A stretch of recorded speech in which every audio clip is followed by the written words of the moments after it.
Yamoussoukro. Beaucoup de filets des forces de sécurité, deux gangs spécialisés dans les vols de motos et braquages à main armée viennent d'être démantelés. Korogo, la mutuelle générale des fonctionnaires et agents de l'État de Côte d'Ivoire, forme ses membres locaux pour une bonne marche de la mutuelle.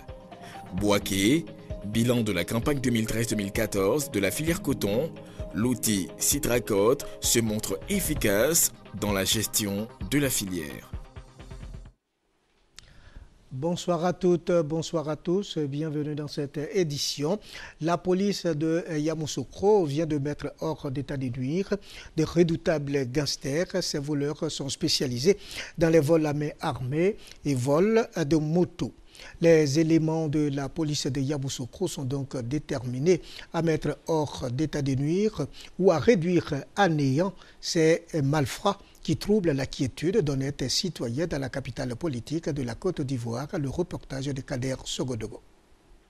Keita Alou, alias Dougutiki, Konate Yaya, Yao Kwadio Emi, Koulibaly Draman et Aboudou Sako font partie d'un gang d'individus refutés dans le vol de motos. Ces individus viennent d'être épinglés par la police de Yamoussoukro. Leur arrestation a permis de retrouver 3 motos volées. Selon le préfet de police, ils ont été pris grâce au concours d'une de leurs victimes ayant reconnu les roues de sa moto alors que celle-ci était en train d'être démontée dans un garage. 3 des membres du groupe sont en fuite. Il s'agirait de Kabore Kassoum, Wandaogo alias Gardien et de Draman dont le nom de famille reste inconnu. Occasion pour Sanogo Ismaïla, préfet de police de Yamoussoukro, d'inviter la population à une franche collaboration avec les forces de l'ordre afin de mettre tous les bandits hors d'état de nuire. Tout malfrat, la police sera sans pitié à leur endroit. Ceux qui se signaleront seront appréhendés et devant les tribunaux. Et aux populations, ils se rassurent, ils ont une police qui fait mains et pieds pour assurer la sécurité. En plus de ce gang, la force d'intervention rapide de Yamoussoukro, avec la collaboration de la gendarmerie de Didier V, ont arrêté 4 braqueurs qui avaient subtilisé 3 kilos d'or à une famille dans le village de Boli. Cette arrestation a permis de retrouver un pistolet automatique et une Kalachnikov. Fait notable, Dago Jean-Éric Garcia, membre du gang, fait partie de la famille braquée. 2 de ces malfrats ont déjà été mis à la disposition de la gendarmerie de Didier V. Le 5e membre du groupe Kwadio Kwapouchan, lui, est en fuite. Selon l'autorité policière, tout est en train d'être mis en œuvre pour le retrouver. Saltant donc pour ces voleurs. Le mouvement Jeunesse Avenir a organisé à l'université Alassane Ouattara une séance de formation sur l'art oratoire au bénéfice des étudiants. Plus de 300 étudiants ont pris part à la formation. La première édition de l'atelier de formation vise à renforcer les capacités des étudiants en matière d'expression orale. Passoulé Salimata, reportage, commentaire de Chris Larsen. 334 étudiants issus de plusieurs unités de formation de l'université Alassane Ouattara viennent d'être formés aux techniques de l'art oratoire, de l'exercice du leadership et de l'entrepreneuriat. Cette formation, qui est une initiative du mouvement Jeunesse Avenir, MJA, permettra à ces étudiants d'acquérir tous les rudiments nécessaires en matière d'expression orale et leur insertion dans le tissu socio-professionnel. Bon nombre de jeunes, après les études, ont du mal à se faire une place sur le marché de l'emploi, dû surtout à leur manque de niveau et surtout leur manque de savoir communiquer. Donc nous nous sommes dit, au lieu de rester en tant que jeunes avec nos compétences, pourquoi ne pas essayer de nous donner l'opportunité de venir auprès du ministère et aider à aller vers l'excellence. Ainsi, après 2 mois de formation, ils ont reçu leur attestation de fin de formation. 12 parmi eux ont vu leur effort récompensé après un test qui visait à évaluer les connaissances acquises tout au long de cette période de formation. Le président du mouvement Jeunesse Avenir, MJA, Amadou Moussa Koulibaly, a exhorté les participants à s'orienter vers l'auto-emploi pour leur insertion socio-professionnelle. Amadou Moussa a aussi invité les étudiants à participer à de telles formations pour accroître leurs capacités, surtout en leadership. Les différents intervenants ont salué l'effort du président du mouvement Jeunesse Avenir. Quant aux participants, ils ont promis de mettre en pratique toutes les nouvelles connaissances acquises. Visite d'amitié. du conseil régional de l'Ayébitiassa à la municipalité de Kong. Les populations des deux régions sont déterminées à regarder dans la même direction, celle de la solidarité et du développement. Le reportage de Kader Sogodogo. Abolo Nando Martin, président du conseil régional de l'Ayébitiassa, aux côtés du maire de Kong, le ministre Téné Birahima Ouattara, lors de la deuxième session du conseil municipal de la cité historique. L'élu régional invité spécial de la municipalité de Kong a pu suivre les efforts fournis par cette mairie pour garantir le bien-être des populations locales. Le maire et son équipe envisagent pour le plan triennal 2015-2017 la construction de toilettes publiques et de magasins au marché, la construction d'un abattoir municipal et la mise en service d'un cimetière municipal. Prenant la parole, l'invité spécial Abolo Nando Martin, président du conseil régional de l'Ayébitiassa, se dit s'inscrire dans la volonté du président de la République, Alassane Ouattara, de faire de la Côte d'Ivoire un pays émergent. Le développement, c'est le bien-être de nos parents, de nos populations. Et nous savons que le président de la République est résolument s'inscrit dans cette logique. Nous allons donc l'accompagner pour qu'il fasse que nos parents arrivent désormais à améliorer leur quotidien et connaissent désormais le bonheur, c'est-à-dire le développement dont ils ont besoin. Nous sommes avec lui, nous le soutenons. Un message partagé par les participants à cette deuxième session du conseil municipal de Kong. J'ai vu le développement de Kong à travers l'intervention de tout un chacun, surtout le président du conseil régional d'Anyébi qui a été invité. C'est assez significatif. À la rentrée scolaire 2014-2015, le conseil municipal de Kong va procéder à l'inauguration de l'Institut de formation et d'éducation féminine IFEF de sa localité, une réalisation sur fonds propres de la mairie. Le président de la Mutuelle générale des fonctionnaires et agents de l'État de Côte d'Ivoire a initié une session de formation au profit des adhérents résidant à Korogo. Il s'agit de fournir aux mutualistes les informations et connaissances nécessaires pour la bonne marche de la mutuelle. Le reportage d'Hassan Khan est commenté par Kader Sogodogo. La Mutuelle des fonctionnaires et agents de l'État de Côte d'Ivoire, MUJEFSI, se veut plus efficace.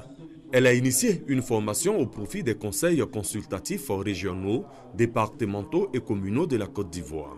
Cette session de formation a eu pour cadre la capitale de la région du Poro, Korogo.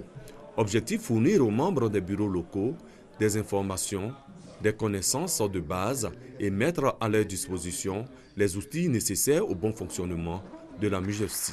143 représentants des mutualistes venus de 11 régions du pays ont pris part à la formation. Ça a été une bonne initiative de venir vers la base, de telle sorte que nous puissions transmettre les vertus de la nouvelle MUJEFSI. Le déplacement de la MUJEFSI vers ses adhérents, vraiment c'est une marque de courtoisie d'abord, un souci d'informer les mutualistes. C'est nous dire que on doit s'approprier la MUJEFSI. Pour le président du conseil d'administration de la MUJEFSI, cette rencontre d'échange et de partage s'inscrit dans le cadre de la mise en œuvre des engagements du conseil d'administration de satisfaire les mutualistes.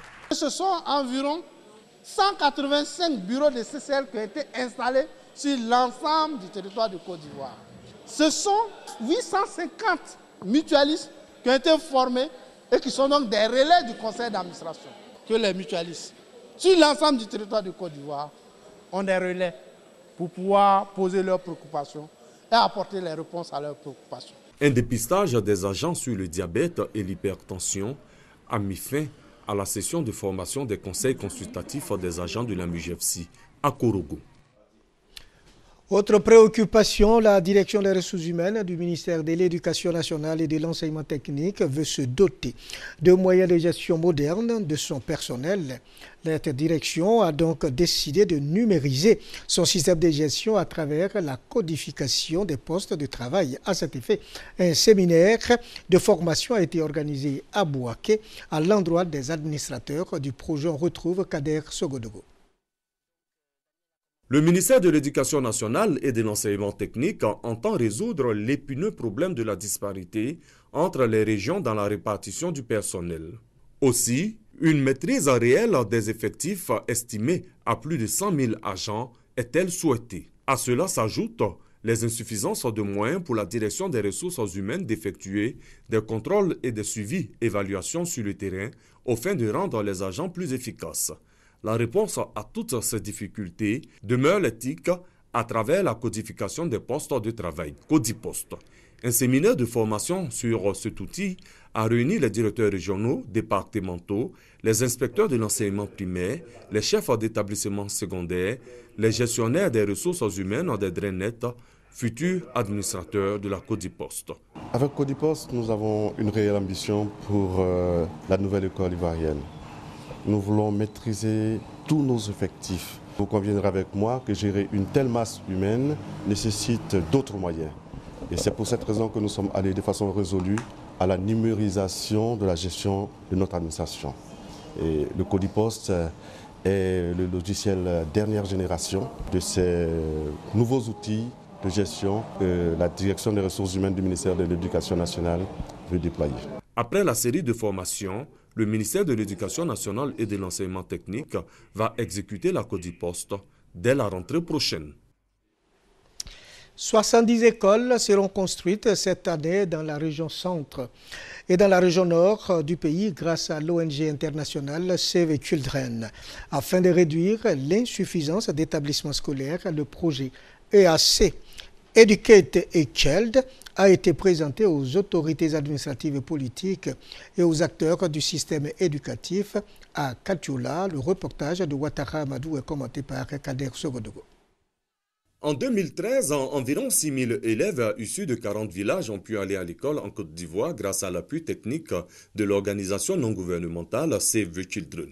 Ce résultat jugé positif amène cette année l'ONG à reconduire son expérience. Avec le projet Educate a Child, EAC, ce sont 70 écoles qui seront construites, dont 35 dans les régions de Gbeke, Ambol, Poro et du Tchologo. Ce projet consiste à appuyer les communautés pour la construction d'écoles dans la région centre-nord du pays.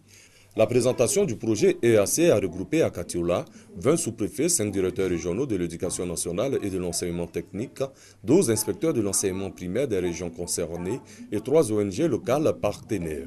Objectif principal de cette rencontre, impliquer les autorités préfectorales et les acteurs du système éducatif afin de créer les conditions optimales pour un meilleur fonctionnement de ce projet. Il y a la mobilisation communautaire d'abord, mobiliser les communautés pour la construction d'écoles, permettre aux enfants qui sont en dehors du circuit d'avoir accès à l'éducation, c'est le deuxième objectif. Le troisième objectif, améliorer la qualité de l'éducation par l'amélioration de la qualité de l'environnement scolaire et aussi de la formation des enseignants. Et enfin, le quatrième objectif, c'est la protection de l'enfant en milieu scolaire. L'initiative de l'ONG Save Children est saluée par les participants. Ce projet a permis aux populations de faire des réalisations qu'on ne croyait même pas qu'une population pouvait faire.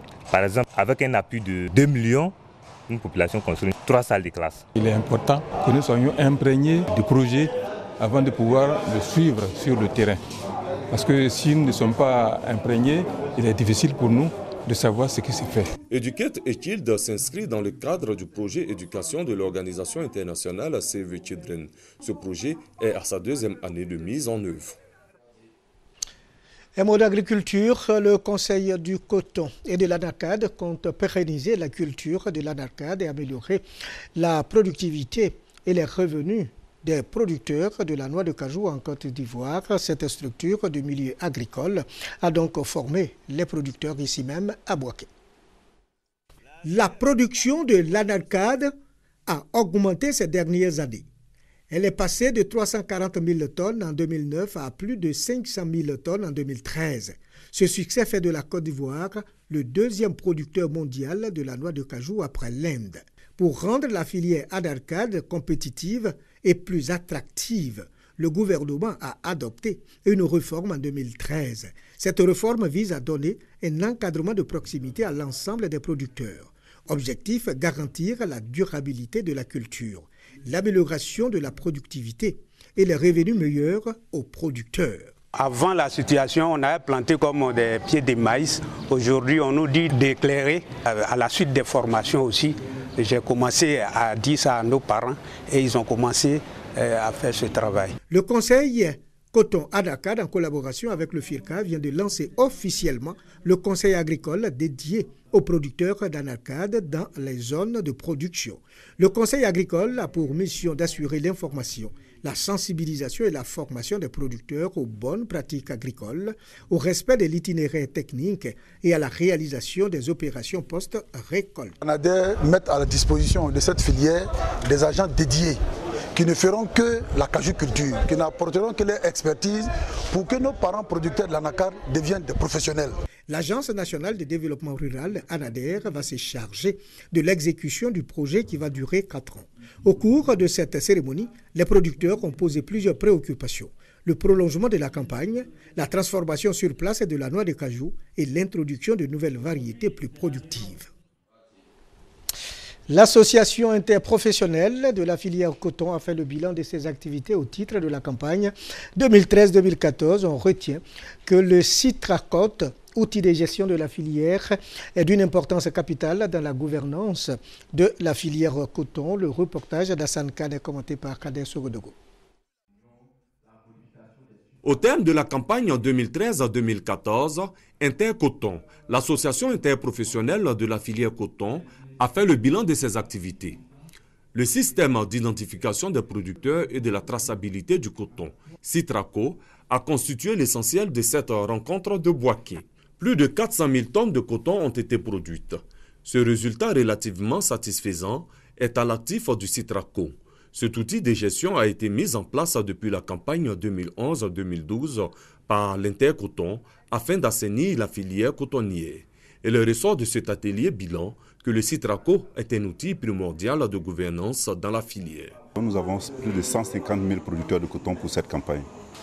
Et au vu de la traçabilité sur les 3-4 dernières années, nous pouvons dire que nous avons une base de données qui peut nous permettre en fait de mettre en place des microfinances ou bien d'approcher les microfinances déjà existantes pour en fait ouvrir au sein de ces microfinances des lignes de crédit pour tous les producteurs qui sont en fait affiliés à ce système-là. Grâce au Citraco, ce système de gestion de la filière coton, l'anarchie qui régnait dans la filière du fait de la crise est révolue. Cet outil de gestion est le premier dans la sous-région et entend faire école dans les autres pays. C'est la fin de cette édition. Vous pouvez revoir ce journal sur notre site www.rti.ci ou sur la page Facebook www.facebook.com/RTI Bouaké. Merci de nous avoir suivis. L'information en revient dimanche prochain.